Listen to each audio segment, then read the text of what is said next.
কেমন আছো ঠাম্মি? জানি তুমি অনেক দূরে আছো, তবুও প্রতিদিন তো আমার কথা খুব মনে পড়ে। তোমার চলে যাওয়ার পর সবকিছু যেন বদলে গেছে। আগে বাড়িতে তোমার হাসির শব্দটা শুনতাম, তোমার ডাকে ঘুম ভাঙতো। এখন সবকিছু কেমন চুপচাপ লাগে।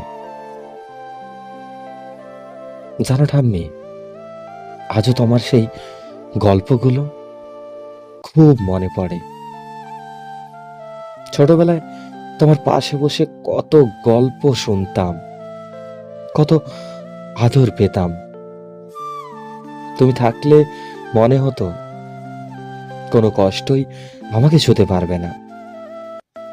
এখন যখন খুব মন খারাপ হয়, তখন শুধু তোমার কথাই মনে পড়ে। অনেক সময় ইচ্ছে করে আর একবার যদি তোমার সাথে একটু কথা বলতে পারতাম, তোমায় জড়িয়ে ধরে বলতে পারতাম, খুব ভালোবাসি ঠাম্মি। কিন্তু জীবন তো সবাইকে একদিন না একদিন দূরে নিয়ে যায়, তাই না? তুমি যেখানে আছো ভালো থেকো ঠাম্মি।